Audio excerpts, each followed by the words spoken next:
வணக்கம் நண்பர்களே. இந்த வீடியோல நம்ம என்ன பார்க்க போறோம்னா, அண்ணாமலை அவர்கள் பிஜேபிக்காக எப்படி கூட்டத்த கூட்டுறாருன்னு பார்த்தீங்கன்னா, பரிசு பொருட்கள குடுத்து தான் திராவிட கட்சிகள் மாரியே இவரும் பண்ணிக்கிட்டு இருக்காரு. ஆனா பார்த்தீங்கன்னா, திராவிட கட்சிகளுக்கு மாற்று நான் தான் சொல்லிக்கிட்டு இன்னைக்கு மேடைக்கு பேசிக்கிட்டு வந்தாலும், இந்த மாரி வேலைய அதாவது திராவிட கட்சிகள் செய்ற அதே வேலைய இன்னைக்கு அண்ணாமலை அவர்களும் செய்ய தொடங்கிட்டாரு. திராவிட கட்சிகள் தான் பார்த்தீங்கன்னா, பல வருடங்களாக மக்கள ஈஸியா ஏமாத்தி, பணத்த குடுத்து, குவார்டர் குடுத்து, கோழி பிரியாணி குடுத்து, இப்ப புதுசா பார்த்தீங்கன்னா, ஆடல் பாடல் நடத்தி மக்கள ஈர்த்து, அவங்க கட்சிக்காரங்க மாரியே காட்டிக்கிறாங்க. அதே வேலைய இன்னைக்கு பிஜேபியும் செய்ய ஆரம்பிச்சிருச்சு. ரொம்ப நாளா தமிழகத்துல பார்த்தீங்கன்னா, பிஜேபி காலிச் சேர்களோடவே கூட்டம் நடத்திட்டு இருந்தாங்க. இப்ப பார்த்தீங்கன்னா, அண்ணாமலைங்கிற ஒரு பேர வந்து அவங்களா கட்டமைச்சு, மக்கள் வருவது போல காட்டி, ஆனா மக்கள் வர்றாங்க. எப்படி வர்றாங்கன்னு பார்த்தீங்கன்னா, திமுக என்ன வேலை செய்யுமோ, அதே வேலைய இவங்களும் செய்ய ஆரம்பிச்சுட்டாங்க.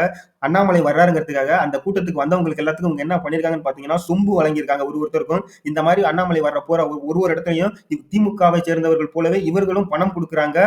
அது மட்டும் இல்லாம பரிசு பொருள் குடுக்குறாங்கன்னு மிகப்பெரிய குற்றச்சாட்டு இன்னைக்கு எழுந்திருக்கு. திராவிட கட்சிகள் செய்யற அதே வேலையை இன்னைக்கு பிஜேபியும் செய்ய ஆரம்பிச்சுட்டாங்க. ஆனா மக்கள் யாரு பக்கம், அண்ணாமலை அவர்கள் பக்கம் இருக்காங்களா இல்லையாங்கிறத வரக்கூடிய நாடாளுமன்ற தேர்தல்ல தான் தெரிய வரும்.